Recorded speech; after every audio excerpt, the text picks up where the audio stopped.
The silence was the first thing he loved and the last thing he heard every night. For 25 years, Elias had been the keeper of this silence. He was the janitor at the Sterling Grand Concert Hall, but he thought of himself more as a guardian of its dreams. When the last patron left, when the musicians packed their instruments and the glittering lights were dimmed, the hall would breathe out a long, slow sigh.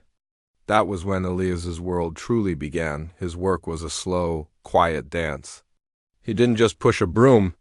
He guided it through the rows of velvet seats, each one a dark red valley in a forest of elegance. His long-handled mop moved across the vast marble lobby, not with sloppy swipes, but with a steady, rhythmic sway, as if he were conducting an orchestra of cleanliness. He knew the floor's every secret dip and familiar crack. His hands, though worn and calloused from years of labor, were surprisingly gentle. When he polished the great brass railings that swept up the grand staircase, he didn't rub them. He caressed them, bringing them to a warm glow that seemed to hum with a light of their own. The other staff members, the ones who came and went with the sun, barely saw him. He was a ghost, a shadow that left only sparkle and shine in his wake. But for Elias, the hall was a living thing. It wasn't just a job. It was a cathedral built for a god he worshipped. Music. He had never been a religious man, but he felt the sacred here. Sometimes, after a particularly powerful performance, he would linger in the empty auditorium long after his work was done. He would sit in a specific seat in the 15th row, the one he believed had the best acoustics, and he would close his eyes. He could almost hear the ghost of the cello that had wept there the night before, or the fierce joy of the violin that had soared. He knew the history of the place not from books, but from the faint echoes of applause that still seemed to cling to the velvet curtains. Like the scent of perfume left on a scarf, his own history with music was a quiet, painful thing he kept locked away in a corner of his mind. It was a room he never visited. It contained the ghost of a young man with nimble fingers and a heart full of fierce, complicated melodies. A man who, for a handful of reasons he no longer dared to voice, had put that dream in a box and stored it in a dusty attic of his soul. He was just Elias the janitor now, and that was a simple, safe thing to be. Still, the pull was too strong some nights. After every surface was dusted, every floor was mopped, and the hall was returned to its state of perfect, waiting grace, he would allow himself one ritual. It was his and his alone. He would walk slowly up the side steps to the main stage, his footsteps soft on the carpeted risers. In the center of the immense stage, under the soft glow of a single work light, sat the Steinway Concert Grand. It was the heart of the hall, a beautiful black beast gleaming with possibility. He would never touch it with his cleaning tools. He treated it with a respect that was almost fear. He would pull out the heavy, leather-topped bench, the scrape of its legs against the stage floor sounding like a confession in the silence. Then he would sit. He would just sit there for a few minutes, his hands resting on his knees, his posture that of a man in prayer. He would stare at the 88 black and white keys, a universe of expression he had denied himself for decades. Sometimes his fingers would twitch, remembering the weight of a chord, the stretch of an octave. He would imagine the feeling, the sound, but he would never make a noise. The silence was too precious, and his place was to protect it, not break it. He was a guardian, not a performer, but on one particular Tuesday, the hall was especially still. A world-famous pianist had just given a recital, and the memory of her music seemed to have soaked into the very wood of the building. Elias could feel it in the air around him. As he sat on the bench, a particular arpeggio she had played, a cascade of falling notes that felt like rain, was dancing in his head. His right hand, almost of its own accord, drifted from his lap and hovered over the cool ivory keys.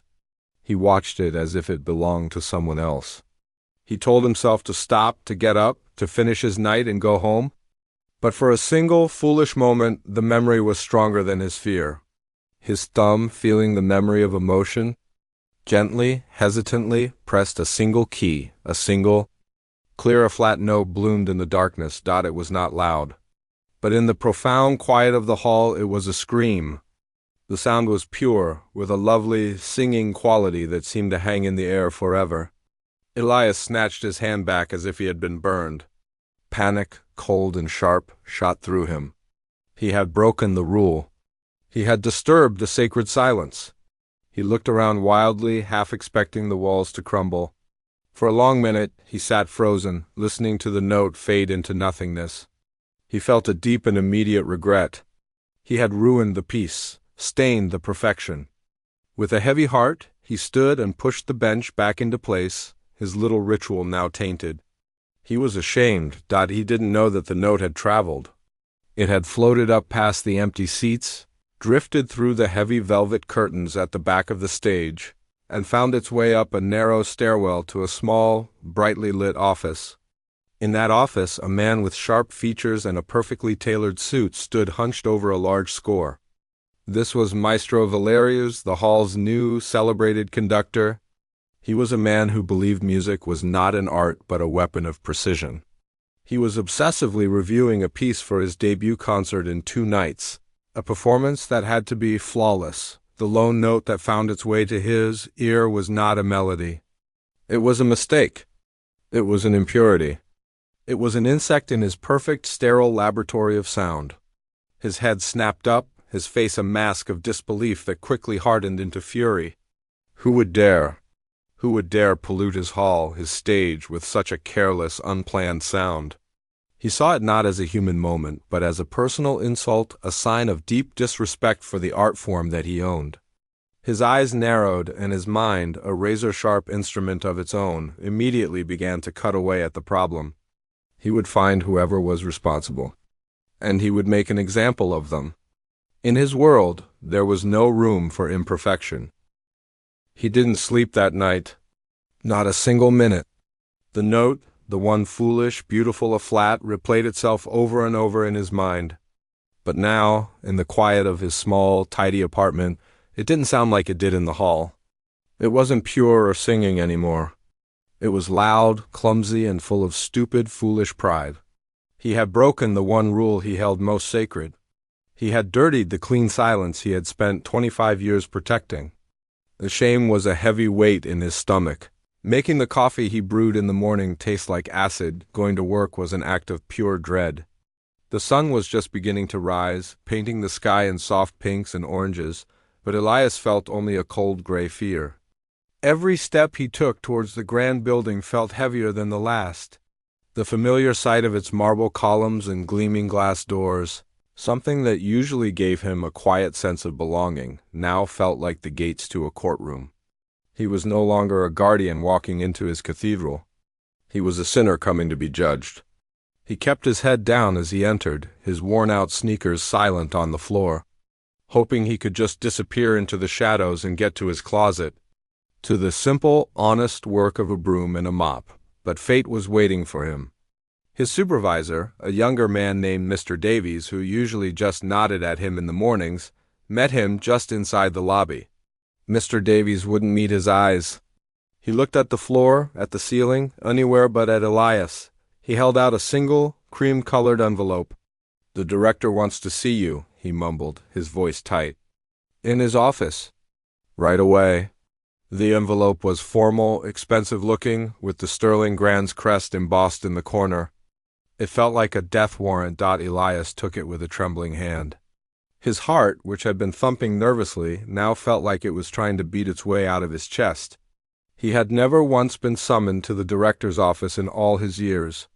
That was a place for big donors, famous musicians, and important people. It was not a place for a man whose hands knew the feel of a toilet bowl cleaner better than a fountain pen. He walked slowly, his feet dragging, through the grand lobby he had polished just hours before. Everything looked different now. The chandeliers seemed to be watching him with cold, judgmental eyes. The marble floor seemed to stretch out, trying to trip him. He felt like an imposter.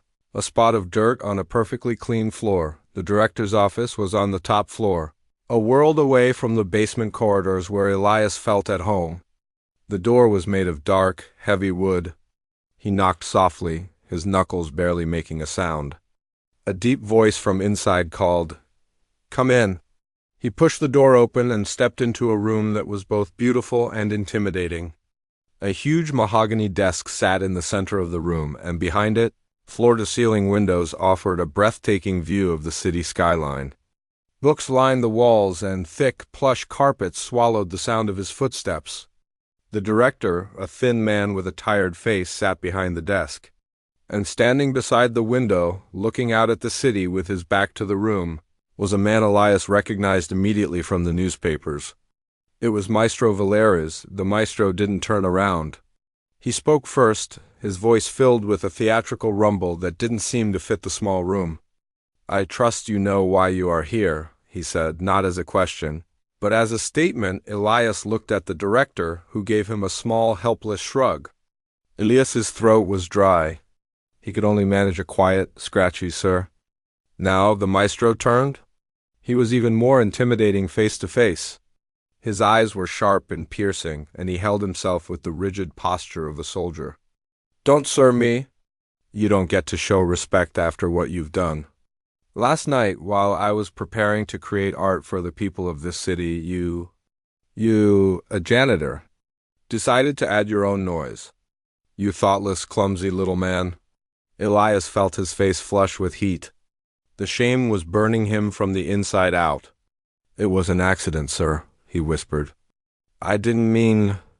I was just, I'm sorry, an accident."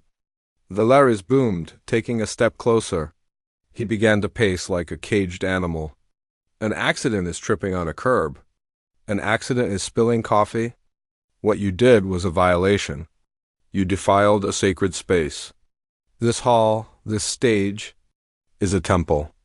And you, with your one ugly, selfish sound, you desecrated it. You cheapened it." He pointed a long, accusing finger at Elias. "I came here to build a legacy of perfection. And you are a crack in the foundation, a spot of rust on the silver. You are a symptom of the decay, the sloppy, casual disrespect that has been allowed to fester here." Elias was speechless. He didn't know how to argue with words like desecrated and symptom. All he had done was press one key out of a foolish, lonely memory. He wanted to explain that he loved the hall, that he would never do anything to hurt it. But his mouth wouldn't work.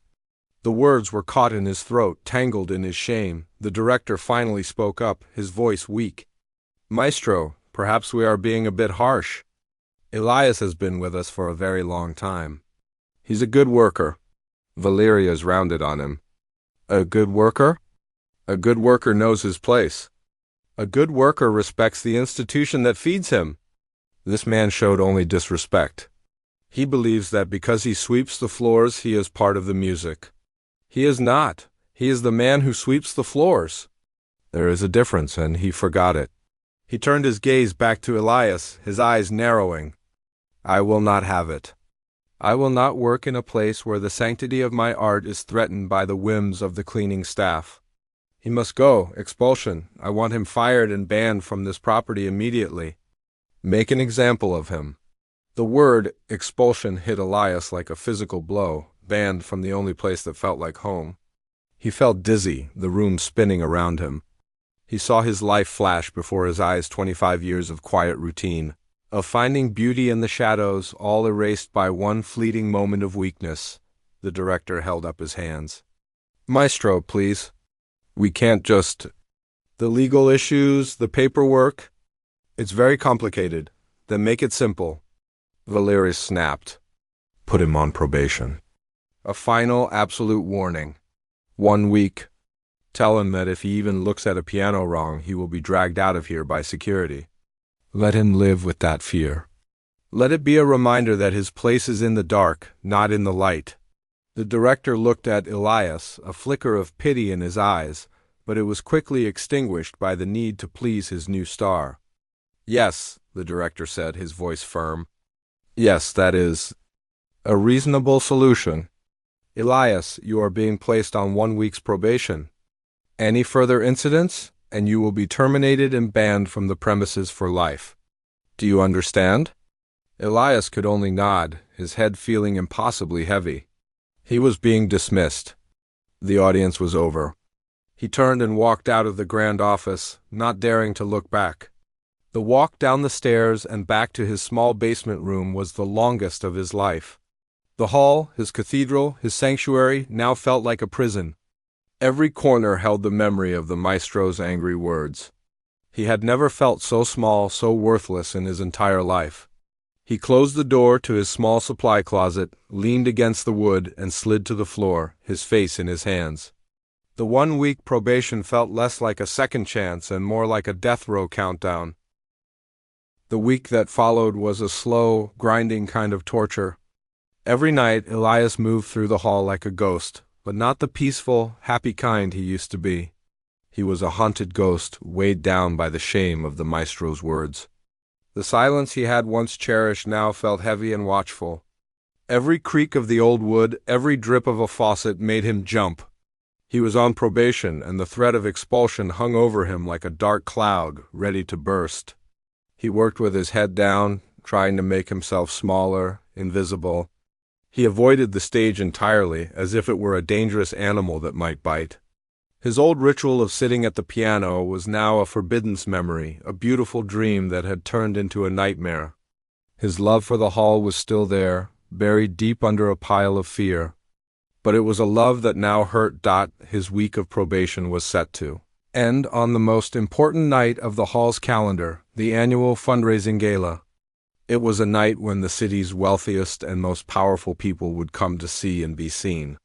The women would be dressed in sparkling gowns, the men in crisp tuxedos. They would drink expensive champagne and eat tiny, fancy foods while listening to Maestro Valerius lead the orchestra in a series of dazzling pieces. For Elias, it was the worst night of the year. It meant more work, more mess, and the feeling of being a servant in a house full of kings. This year was different. This year he was also a target. His supervisor, Mr. Davies, gave him his instructions with a look that was half pity, half warning. "Just stay out of sight, Elias," he had said that morning. "Do the service corridors, the restrooms, the kitchens. Don't go anywhere near the main hall. The maestro is in a mood." Elias understood. He kept to the shadows, his mop and bucket his only companions. He watched from the darkness as the hall transformed. The lights came up, making the gold leaf on the ceiling glitter.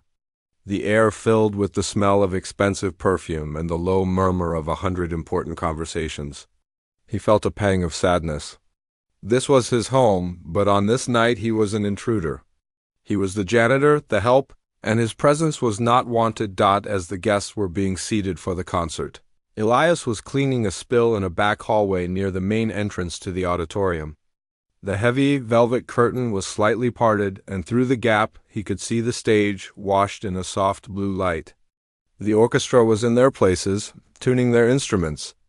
On a small platform just to the side of the stage, Maestro Valerius stood at a microphone, waiting for the crowd to settle. Elias paused his work just for a second, watching the scene unfold. It was like watching a beautiful world he could never touch. The room finally quieted down, and the maestro stepped up to the microphone. He smiled a sharp, practiced smile. "Ladies, gentlemen, honored guests," he began, his voice booming through the hall with the help of the speakers. "Welcome. Welcome to the Sterling Grand. Tonight we celebrate not just music, but excellence, perfection. This hall is a place where the art is pure, where the standards are absolute." He paused for effect, letting his words hang in the air. Elias felt a familiar knot of dread tighten in his stomach. He knew that tone of voice. "But we must be vigilant," Valerius continued, his voice growing more serious. "We must protect this purity. Excellence is not a habit. It is a choice. It is a discipline. And we must never allow that discipline to be weakened by carelessness, by mediocrity." His eyes scanned the crowd, and Elias felt as if those piercing eyes were looking right through the curtain, right at him. He felt a cold sweat on his brow. "To illustrate what I mean," the maestro said, his voice taking on a dramatic, cruel edge, "let me introduce you to a symbol." He turned and gestured with a flourish of his hand. Not towards the stage, but towards the back of the hall, towards the curtain where Elias was standing. Right there, in the shadows. Look closely. A spotlight, harsh and unforgiving, suddenly snapped on, cutting through the dim light of the hallway. It pinned Elias in its beam, blinding him. He froze, his mop handle clattering to the floor. The entire auditorium, a sea of turned heads and curious faces, was now looking at him. He felt 1,000 eyes on him, judging him. He felt naked, exposed. He wanted the floor to open up and swallow him whole. This, Valeris's voice echoed, laced with contempt, is the kind of laxity we must fight against? This is the decay that we must cut out. A man who believes the silence is his to break. A man who does not understand the difference between the artist and the one who sweeps the stage after the artist has gone. He is a symptom of a sickness. A perfect example of what happens when we let our standards slip. A few nervous titters rippled through the audience. Elias could feel his face burning with a shame so deep it felt like a physical pain. He saw the 2 large security guards who were always stationed at the doors begin to move towards him, their faces blank but purposeful. They had gotten their cue. The maestro's voice followed him as one of the guards took a firm hold of his arm. We must be ruthless in our pursuit of beauty. We must remove the imperfections. We will not tolerate them. Elias was being led away. He didn't fight it. He was too broken, too humiliated. He kept his head down, his eyes on the plush red carpet, as the guard guided him past the first few rows of seats. He could hear the whispers, feel the pitying or amused stares of the rich patrons. He was a spectacle. A cautionary tale being performed live. His entire life, his quiet dignity, his love for this place, was being dragged through the mud dot as they neared the main exit, his eyes, for a moment, lifted back towards the stage. The spotlight was still on the Steinway piano, making it look like it was carved from pure white light. It sat there, so beautiful, so full of promise, a part of him he had kept locked away for 25 years.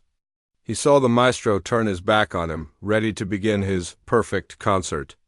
Something inside Elias, something that had been dead for a very long time, suddenly stirred.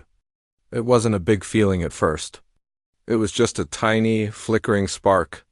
But in that moment of absolute humiliation, staring at the one beautiful thing left in his world, the spark found some air. A lifetime of silence, of being told he was not good enough, of being told he was just a janitor, suddenly rose up in his chest. It wasn't a thought. It was a raw, primal need. The guard's hand on his arm, which had felt like a sentence, suddenly felt like a chain he could no longer bear. He stopped, and for the first time in his adult life, he decided to break the silence. Not with his voice, but with the only other language he had ever truly known. The hand on his arm felt like a cold iron clamp. It was the hand of shame, the hand of dismissal. It was pulling him away from his life, his home, his very soul. Elias was walking, but he felt like he was drowning. The whispers of the crowd were like little waves lapping at him, pulling him under. He had let them do it. He had let them turn him into a joke, a pathetic little story to be told before the main event. He had spent his whole life being small and quiet, and this was where it had gotten him, publicly humiliated in the one place he truly loved. Then, he saw the piano dot. It wasn't just a piano anymore. It was a beacon. It was a beautiful, dark wood island in a sea of bright, hostile lights. It was the keeper of all his old dreams, the silent witness to all his nights of secret longing. In that moment, something inside him shifted. It wasn't a thought. It was deeper than that. It was a gear, rusted and stuck for 25 years, that suddenly groaned and turned. The fear was still there, hot and sharp, but a new feeling rose up from underneath it. It was a raw, wild fury. Not at the maestro, not at the crowd, but at himself. At the quiet, scared man who had let his own music die, the guard gave his arm a firm tug, a clear signal to keep moving. "Come on, sir. Let's go." But Elias didn't move. His feet were suddenly planted on the plush carpet. He gently, but with a surprising strength, pulled his arm away from the guard's grasp. The movement was so unexpected that the guard just stood there for a second, confused. The second guard stopped as well, looking at his partner. Elias didn't look at them. His eyes were locked on the stage. He took a step. It was not the step of a broken man being led away. It was a step with purpose. A soft gasp went through the nearby rows of people. They had been watching a tragedy, and now they weren't sure what they were watching. Maestro Valerius, who had just turned to the orchestra, heard the gasp. He spun around, his face a mask of fury. "Security," he barked, his voice cracking with outrage. "I told you to remove him. Do your job?" But the guards were frozen, caught between the orders of their angry boss and the sudden, strange change in the demeanor of the quiet janitor. Elias was now walking with a steady, determined pace, his shoulders back, his head held high. He wasn't looking at the crowd or the maestro or the guards. He was walking only towards the piano. He reached the low steps at the side of the stage. He didn't hesitate. He climbed them, his worn-out shoes making soft, scuffing sounds on the wood.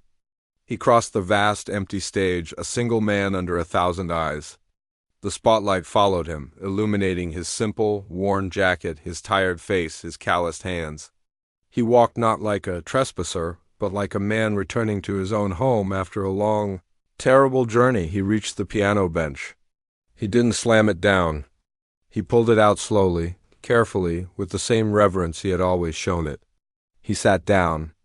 The hall was so quiet you could have heard a pin drop on the velvet seats. The air was thick with confusion and shock.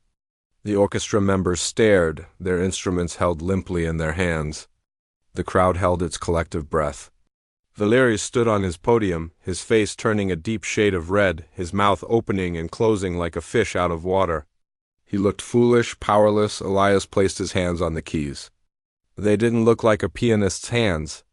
They were swollen, the knuckles were large, the nails were short and clean but not manicured. They were the hands of a man who had worked with bleach and soap and heavy buckets his entire life. But they settled onto the ivory keys with an absolute sense of belonging. For a long moment he did nothing. He just sat. Then he took a deep, slow breath. And his fingers began to move. The sound that came out was not a simple melody. It was an explosion. A torrent of notes, fierce and fast and complicated. It was Chopin, a piece the guest pianist had played a few nights before, but this was a completely different version. This was not a polished, perfect performance. This was raw, jagged, and alive. Each note was filled with a story. The fast, angry passages were not just notes. They were the sound of years of frustration, of doors being closed, of a voice being silenced. The loud, crashing chords were the sound of a heart breaking. He played with a fury that made his whole body tremble, and then it would change. A storm of sound would suddenly soften into a melody, so beautiful and full of sorrow that it made people in the audience catch their breath. It was the sound of loneliness, of deep, quiet regret. It was the sound of remembering a dream you once had, a person you once were. His fingers, which had never played for an audience, which had only played silent scales in the air for 2 decades, were flying across the keys. They knew exactly where to go. The music was inside him, and it was finally, desperately, pouring out. He was not just playing the piano. He was telling them his life story. He was telling them the story of the janitor, the story of the man in the shadows, the story of every person who ever had a passion they had to put away in a box. The clumsy, foolish janitor was gone. In his place was a master, an artist, a man laying his soul bare for a room full of people who, just minutes before, had seen him as a joke. A few people in the front rows began to cry. They didn't know why exactly. They couldn't name the emotion in the music, but they felt it. It was the sound of pure, unfiltered humanity. It was messy and painful and breathtakingly beautiful. The musicians in the orchestra had all stopped watching the maestro. They were watching Elias. Some of them had their instruments down, their faces filled with awe and disbelief. They had played those notes 1,000 times, but they had never heard them sound like this. Maestro Valerius stood frozen on his podium. He had come here to teach a lesson about perfection, about control. But this man, this imperfection, was showing him that perfection wasn't the point at all. The real power, the real magic, was in the messy, imperfect, passionate humanity of the music. He saw the janitor, this man he had tried to crush, and for the first time in his life, Valerius felt a deep, profound shame. His arrogance, his obsession with order, it all seemed so small and petty now. He was just a man in a fancy suit shouting at a storm. Elias was the storm. The piece was reaching its climax. The music grew faster, louder, more desperate, a final, chaotic cry of all the pain and beauty and loss of a life. Elias's body was swaying, his eyes closed, lost in the storm of sound. He played the final, crashing chord, a sound that seemed to shake the very foundations of the hall. And then silence, not the empty, waiting silence of before. This was a full, heavy, vibrating silence, thick with the echo of the story that had just been told. No one moved. No one breathed. The only sound was the soft hum of the stage lights. The janitor and the piano sat in the middle of the stage, bathed in light, while the world of the concert hall stood completely still, held captive by the ghost of a masterpiece. The silence that followed the final chord was a living thing. It was thick and heavy, wrapping around every person in the hall. For what felt like an eternity, no one moved. The air itself seemed to be holding its breath. Elias sat at the piano, his fingers still resting on the keys, his shoulders slumped. The storm inside him had passed, leaving behind a vast, quiet emptiness. He was spent. He slowly opened his eyes, which had been closed for the entire performance. The bright spotlight was still on him, and for a moment he looked confused, like a man who had woken up in a strange place. He seemed to remember where he was, what had happened.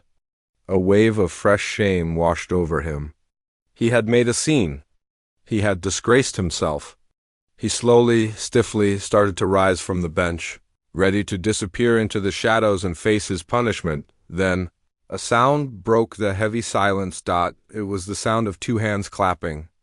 It was sharp and clear, coming from a woman in a simple black dress in the 10th row. She was a schoolteacher, not a wealthy patron, and she had been given the ticket as a gift. She had come expecting to be bored, but instead, she had just witnessed something she knew she would never forget. Her applause was not polite. It was a reflex, a release of the overwhelming emotion she felt. It was a single voice of truth in a room full of shocked silence. That single clap was like a match being struck in a dark room. It broke the spell. The man sitting next to her turned, a little startled, and then his own hands came together. Then the woman behind them started. A small wave of sound began to ripple through the auditorium.